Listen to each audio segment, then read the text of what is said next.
speaking to Clyde Lewis in Portland. Agent provocateur. Yes, I can hear you. Oh, you can hear me fine. Fantastic. I can hear you too. It's awesome the way that we can just hook this up and talk to you. Well, we're facing a revelation. I think this is election day, at least in some portions of the country. Right. The Republican Party is trying to co-opt the Tea Party movement as if it's their own. I mean, they hated the Tea Party people coming in. Mm-hmm. They don't like being in bed with them. Right. And the Tea Party people have been screwed by the Republicans. Why they would get in bed with somebody like that is beyond me. Because there's money in it. You know that as well as I do. In fact, I was discussing this the other night. One of the things that's very important that I think that people need to know is that you have the right wing that fears terrorism, and you have the left wing that fears eco-terrorism. They fear the idea of global warming.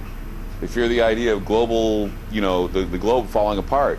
We're talking about global cooling, actually. Yeah, exactly. And they come forth with a big lie, and they accept us to buy it, just like the Tea Party people are supposed to buy all of the crap and pap that's put out by the political pimps and prostitutes along the Potomac. You're very right. And I was talking last Sunday regarding the James Lee case.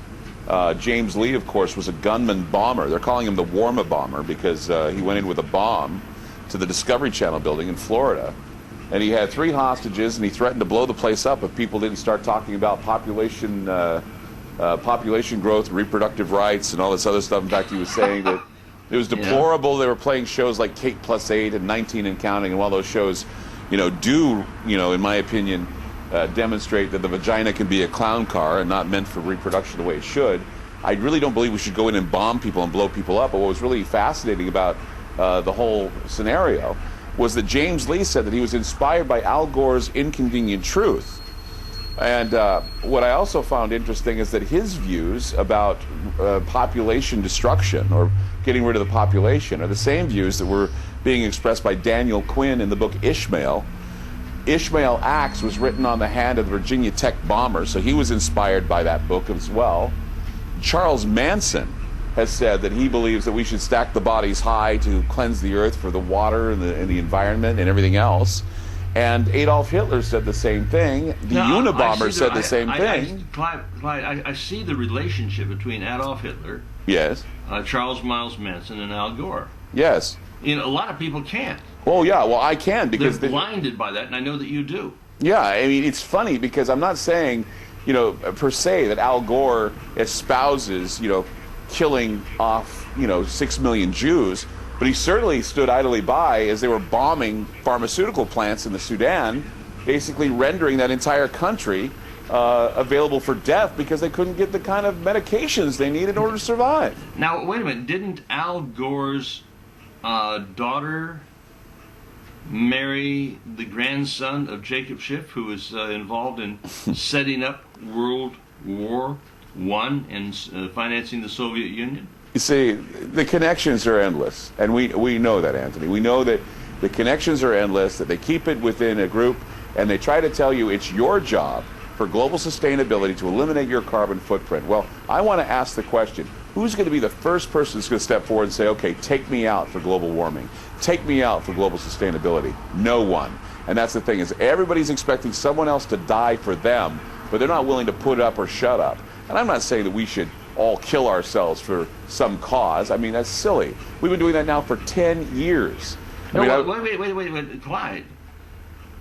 Clyde, they are trying to get us to volunteer to kill ourselves or allow ourselves to be killed by them to perpetuate and expand their control over us. So we would have to be insane if we went along with this program, right? Well, we would yes, have to be insane. Of course, crazy. Yes, it's the New World Order. What they're doing is they're paving the new world over the bodies of the old world, and they're going to do it. And you're either going to do it by yourself and voluntarily say, I want to end myself, or you're going to do like James Lee, where you're going to strap bombs to your body.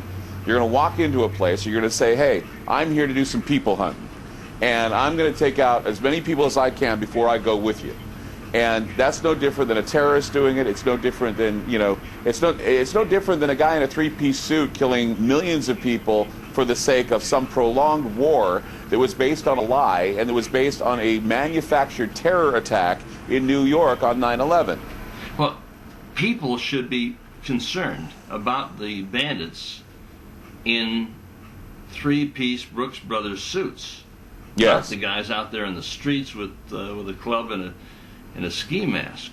Well, see, that's the thing, is that you got small-time killers who go to jail or end up getting shot by police officers, and then you have guys that are in the big time that have morality that is not the same as ours, that demand death and destruction for the cause of some nebulous terrorism, which, you look at war and terrorism, they're the same thing. So what we're doing is we're declaring war on war.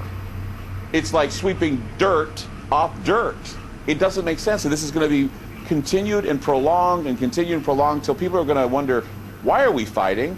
Why are we doing this? And it's like, I was at a 9/11 meeting, a 9/11 rally, and I was really disgusted with the idea that every 9/11, when it rolls around, we're told, let's have a moment of silence for the dead and the dying that are happening with 9/11.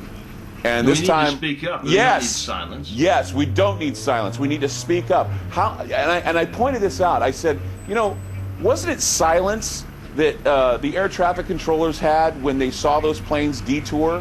Didn't they keep their mouths shut when they should have scrambled jets? Did people keep their mouths shut when the 9/11 Commission report came out and they saw that it was full of lies? Did they keep their mouths shut when they saw that only $5 million was used to investigate 9/11 when $35 million was used to investigate the stains on a blue dress with Bill Clinton and Monica Lewinsky?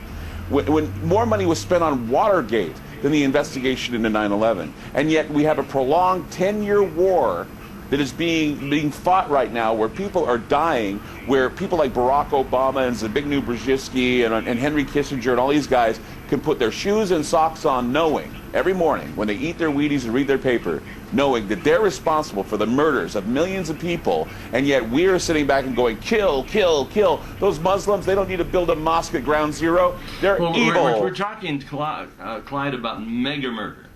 Yes. Murder at a scale so enormous that they don't even bother to bury the dead. No. They don't bother to bury dead. We are in the process of inciting a revelation. The Tea Party movement is talking about the Federal Reserve. I was down at the 9/11 Tea Party meeting this last Saturday. Yes. At the Santa Monica Park, which overlooks the pier, and there is about 200 people, intelligent people, right, coming forth with intelligent answers to rather stupid questions. Sure. But we got out 1,200 DVDs, which went out to this neighborhood.